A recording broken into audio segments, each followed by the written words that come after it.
Cleópatra, rainha do Egito, uma mulher forte e extremamente inteligente e que até hoje exerce muita admiração em todo mundo com sua história de poder, sedução, conquistas, e é com esta rainha que eu inicio o vídeo de hoje. Vou contar um pouco de sua história. Mas antes, se ainda não é inscrito aqui no canal, se inscreva e ative o sininho para receber notificações quando chegar vídeos novos. Então agora, vamos para o vídeo de hoje.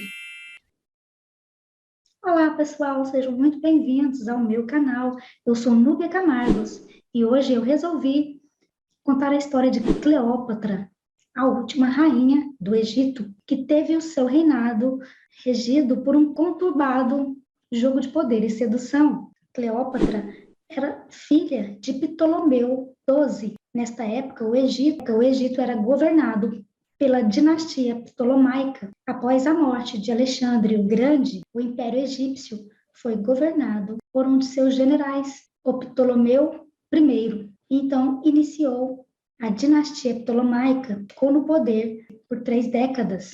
O pai de Cleópatra, depois de falecer, ele deixou o reino para ela, seu irmão Ptolomeu XIII. Cleópatra nasceu em Alexandria, e este local era um polo cultural imenso. Eles tinham a grande biblioteca de Alexandria, que armazenavam vários manuscritos, um vasto conhecimento. E como Cleópatra era de família real, ela teve acesso à melhor educação. Ela possuía inúmeros conhecimentos, ela sabia matemática, aritmética e muitos outros assuntos.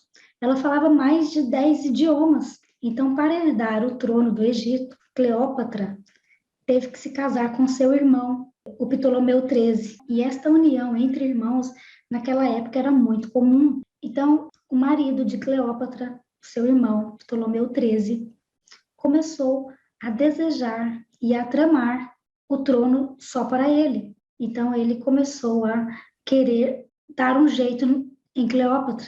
E nesta época, o Império Romano ficava cada vez mais forte. Cleópatra sabia disso, então ela planejou se aliar com os romanos para tirar o seu irmão do poder e governar sozinha. Então, tudo o que acontecia no Egito era de interesse dos romanos. E Cleópatra foi então acusada de traição pelo seu irmão, e ela teve que fugir de Alexandria.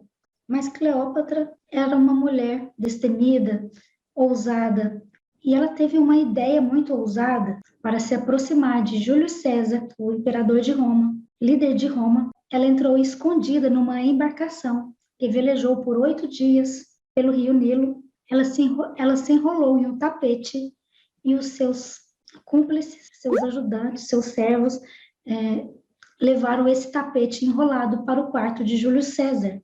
E foi tamanha surpresa para ele ver que de dentro daquele tapete saía a Cleópatra. E ele sentiu uma forte atração por ela. Cleópatra sabia que ele seria um grande aliado. Ela exalava beleza, poder, sensualidade, confiança e convenceu Júlio César a torná-la rainha ao seu lado. Então eles começam um romance e ele aceita a disputa pelo trono entre ela e seu marido e irmão. Então, com seus exércitos, Caio Júlio César combateu e venceu o exército de Ptolomeu XIII.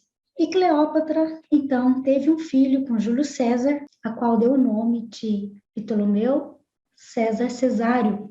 Júlio César, então, retornou para Roma e Cleópatra reinou sozinha no Egito. E sua administração era próspera, ela era adorada como uma verdadeira deusa. Mas então Júlio César foi assassinado e Cleópatra, para garantir seu trono, teve que se casar novamente com seu irmão Ptolomeu XIV, que tinha apenas 13 anos de idade. Então, logo, ela tratou de se aliar a Marco Antônio, que era um subordinado de Júlio César. Ele também se encantou e se apaixonou por Cleópatra. Marco Antônio era casado, mas mesmo assim, ele teve um romance com Cleópatra e eles tiveram 3 filhos. E resumindo a história, Marco Antônio foi derrotado em um de seus combates. Como ele amava Cleópatra, alguém havia lhe contado uma mentira. Disseram que Cleópatra estava morta. Ele, não suportando a dor da notícia, ele mesmo pegou uma espada e cravou em seu peito, e ele sangrou até morrer. Cleópatra ainda estava viva, sabendo da morte de Marco Antônio. Logo as tropas adversárias iriam capturá-la, e ela não suportaria a ideia de ser pega como um troféu, de ser prisioneira.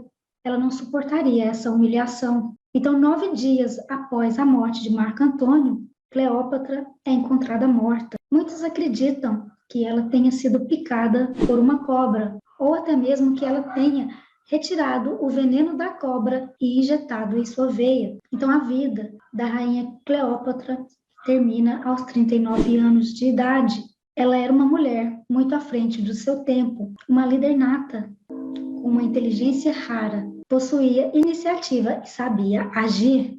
Então, pessoal, no próximo vídeo eu vou falar do arquétipo de Cleópatra. Vou falar do lado luz e do lado sombra deste arquétipo. É sempre bom saber um pouco da história do arquétipo para ver se você tem conexão, se vale a pena ou não ativar este arquétipo em sua vida, já que os arquétipos são ferramentas poderosas para nos ajudar a ativar nosso inconsciente para que ele produza neurotransmissores e passe a nos influenciar positivamente para termos êxito em qualquer área da vida. Você, o que acha da história de Cleópatra?